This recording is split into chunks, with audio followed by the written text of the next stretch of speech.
بسم الله الرحمن الرحيم وقال طائفة من أهل الكتاب آمنوا بالذي أنزل على الذين آمنوا وجه النهار واكفروا آخره لعلهم يرجعون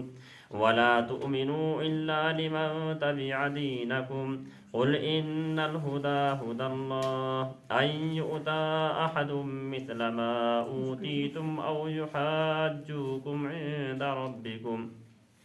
قل إن الفضل بيد الله يؤتيه من يشاء والله واسع عليم.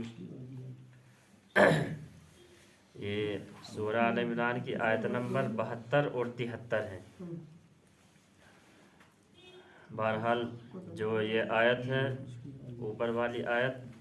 72 آیت، اس آیت کے اندر جو واقعہ بیان کیا گیا ہے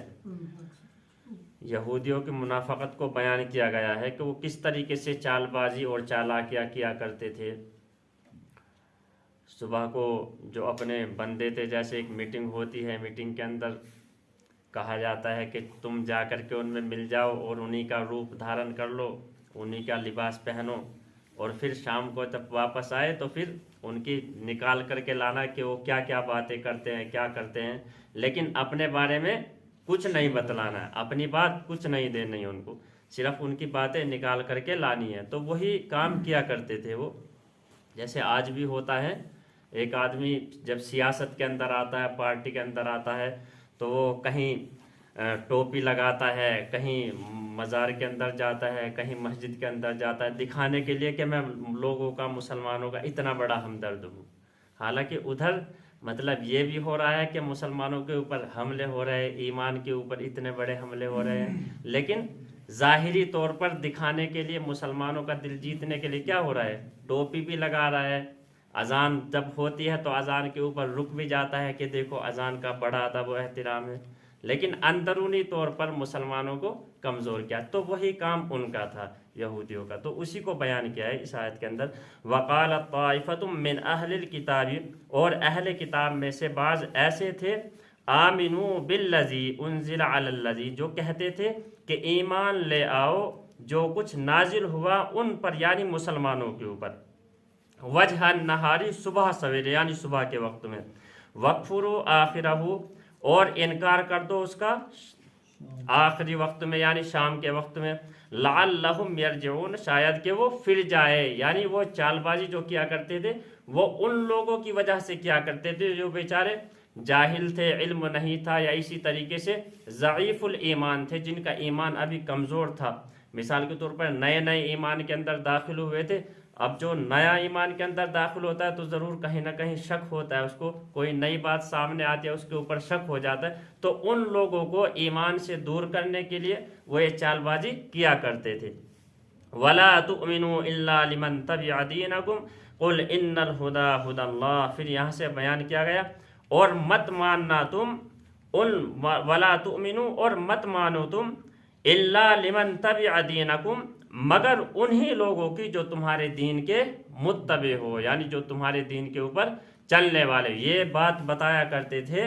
کہ تمہیں جو اعتبار کرنا ہے، بھروسہ کرنا ہے، وہ صرف یہودی کی بات کے اوپر ہی بھروسہ کرنا ہے، کسی ایمان والے کی بات کے اوپر بھروسہ نہیں کرنا ہے. إِلَّا لِمَنْ تَبِعَ دِينَكُمْ قُلْ إِنَّ الْهُدَى هُدَى اللَّهِ.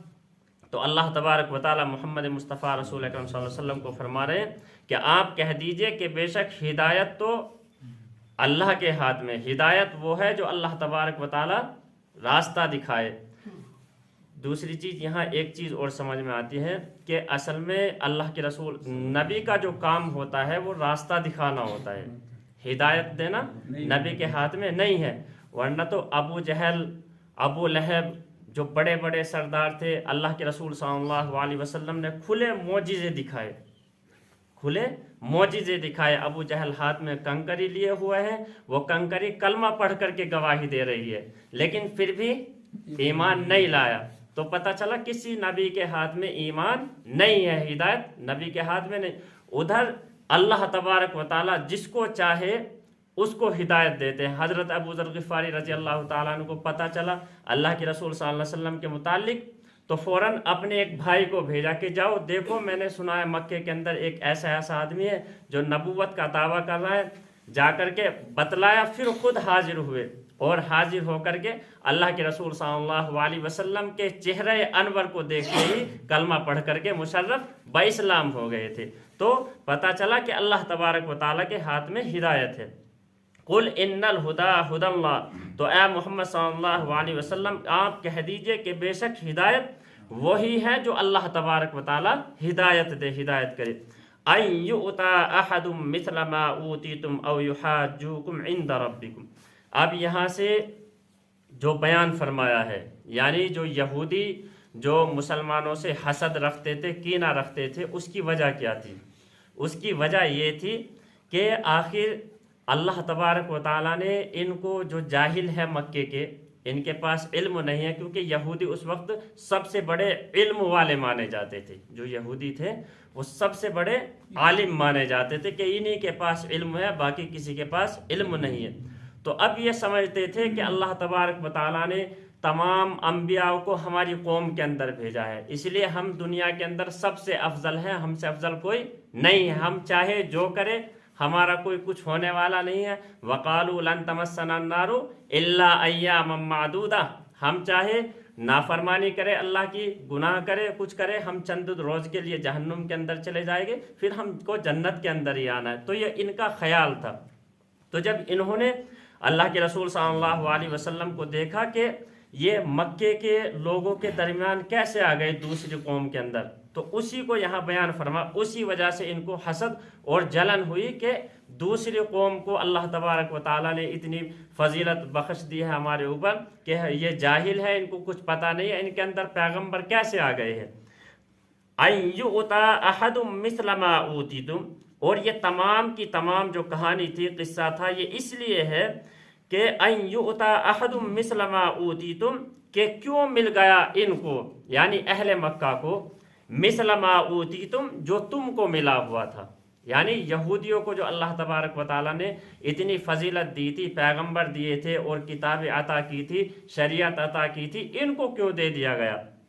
او یحاجوکم عند ربکم، یا یہ کہ او یحاجوکم عند ربکم، یا یہ کہ غالب آ گئے تم پر تمہارے رب کے آگے،